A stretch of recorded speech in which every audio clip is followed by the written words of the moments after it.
I have a story for you from our library. It's called Lupe Lopez Rockstar Rules. It's by E.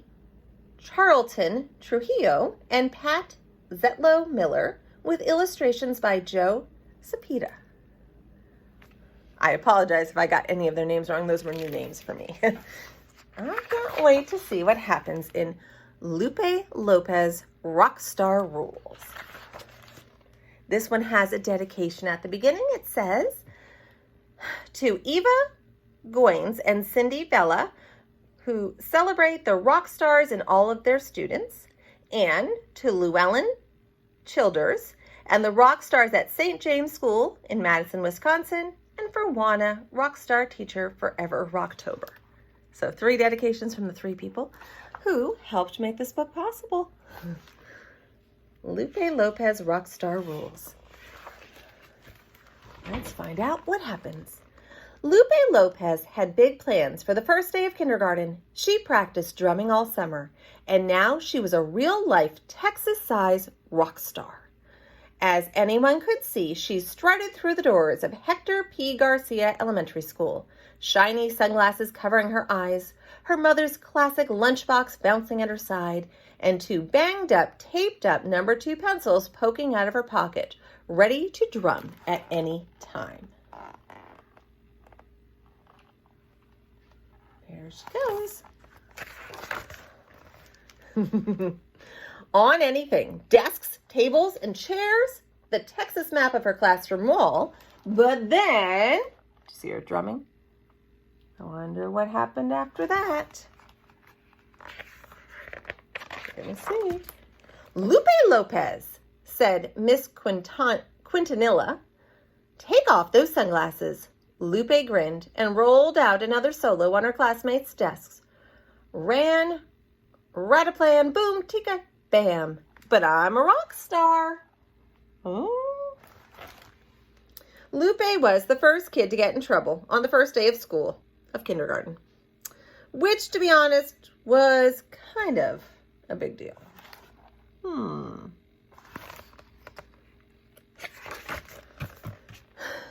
We all have to follow rules, Ms.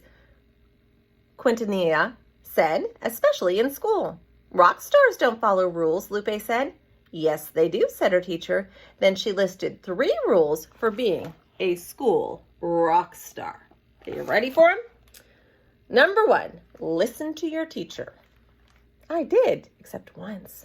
Number 2, use your inside voice. Rock and roll is my inside voice. And number 3, be a friend. But I'm a solo act. No more sunglasses, no more trouble. Understand? Lupe tapped her fingers against her hips, nodded her head, and said, cool, which was a rock star way of saying she'd think about it. But Lupe thought Miss Quintanilla had her rules wrong. Lupe knew rock stars, 1, didn't listen to anyone, 2, made lots of noise, rataplan, and 3, had fans, not friends. When Miss Quintanilla asked Lupe to stop drumming and put her pencils away, Lupe followed her first rule and didn't listen.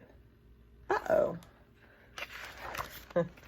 She kept making music instead. She tried to do it quietly, but then ran, rataplan, boom, tika, bam. Rock stars listen to their teachers, said Ms. Quintanilla, unless they want to lose their drumsticks. That was one thing Lupe did not want.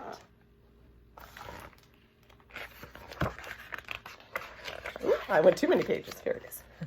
During lunch, Lupe put on her sunglasses and drummed a lunchbox speech. A boy laughed. She thinks she's a rock star. I am a rock star, Lupe insisted. She stood up, gathered lunch trays, lined up milk cartons, and followed her second rule by making lots of noise. Ran, rataplan, boom, tika, bam, pitter-pat, rat-a-tat, wham, wham, wham, soy famoso.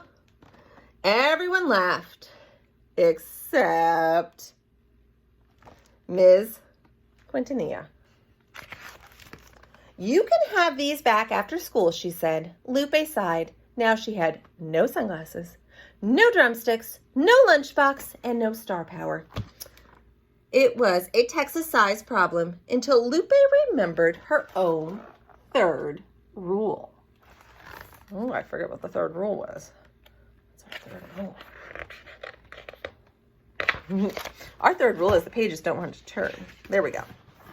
She needed fans. So during recess, Lupe climbed the slide, struck a pose, and used her loudest rock star voice. There she is. And here's what she said. Want to roll with a rock star? Join my fan club? Meet me after school in the library. Then she banged a beat with her feet and strutted to class.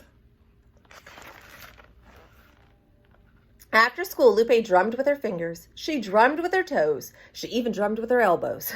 The librarian had to shush her 3 times. She waited and waited, but no one came. Maybe her classmates hadn't heard her from the top of the slide. Maybe they thought she meant tomorrow. Or maybe she wasn't a rock star after all. Soy famosa. Lupe thought, yeah, right. I can't even get fans. The next day, Lupe brought her lunch in a paper bag, put a plain pencil behind her ear, and shut her sunglasses in her desk. And she tried to follow Miss Quintanilla's rules. She listened politely, used her inside voice, tried to be a friend, and didn't drum on anything at all. It was the worst morning a kindergartner ever had at Hector P. Garcia Elementary School, as anyone could see. At lunch, Lupe tapped a tiny beat with her fingers, barely loud enough to hear. That's when Ruth DeLeon and Anna Flores sat beside her. We love your drumming, Ruby said. You're kind of a big deal, said Ava. Really? Lupe said. You could be my first fans. Ruby shook her head. We don't want to be fans. We want to start a band. I play guitar and Anna sings. Lupe hadn't considered being in a band. Cool, she said, which was a rock star way of saying she'd think about it. We can rock, insisted Ruby. And I can roll, said Lupe. Maybe, thought Lupe, friends are better than fans. The next morning, Lupe, Ruby, and Anna strutted through the doors of Hector P. Garcia Elementary. See him? Pencils and guitar picks waiting in their lunchboxes, sunglasses dangling from their shirts, ready to be famous after school, because even rock stars have to follow the rules. Sometimes. So fans aren't as good as friends. Rock and roll is my inside voice, says Lupe Lopez. All right, hope you enjoyed Lupe Lopez, Rock Star Rules.